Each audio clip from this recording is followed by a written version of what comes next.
WYFF News 4 investigates. We have reported on the number of code of ethics complaints made against Abbeville Mayor Trey Edwards.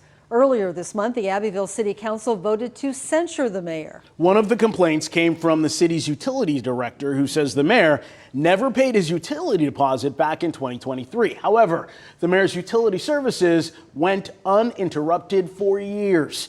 Our Maya Payton shares what's next for the city and its leaders. Maya. Nigel and Carol, during our last report, the Abbeville Utilities Director shared with us how the mayor was able to go 2 years without service disruption, even though the deposit went unpaid. Well, the answers raised concerns, so I took them to the 8th Circuit Solicitor, David Stumbo. Here's what I know now. Abbeville Utilities Director Tim Hall says Mayor Edwards was supposed to pay a $1,000 deposit before opening Soggy Bottom Grill House back in 2023. But for nearly 2 years, it went unpaid, and services were never cut off due to non-payment. The mayor says he does not own Soggy Bottom Grill House, but the utility bill is in his name. The city manager says they have looked into the matter.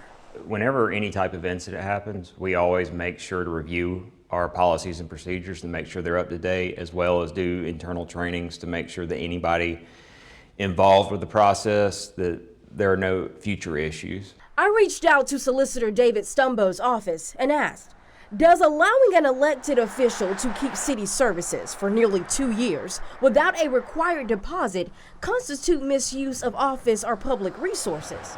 I was told, quote, in this instance, there does not appear to be an allegation at this point that the mayor improperly used his position to do or say anything to unduly influence other city officials or employees to either avoid payment of the utilities deposit or to not have services interrupted to this property for non-payment of the deposit. Well, I specifically highlighted Hall's response from November 12th when I asked if the mayor received special treatment by being given more time to pay. Him being the mayor, I think we took a little bit of a good faith effort for him to get started, get rolling, and then square up with the house. And time just wasn't our friend on this one, if that makes sense. I don't want any of the citizens of Abbeville to think we give preferential treatment. That's not the case. We treat everybody equally. Solicitor Stumbo's office responded by saying, quote, this certainly might raise public integrity concerns, but it depends on the surrounding circumstances.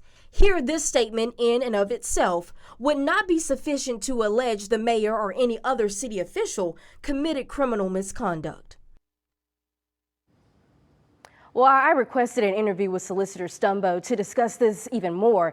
Well, he says even though there does not appear to be an issue at this time, he does not want to do an interview right now. He says it could compromise their ability to review any related matters in court later on.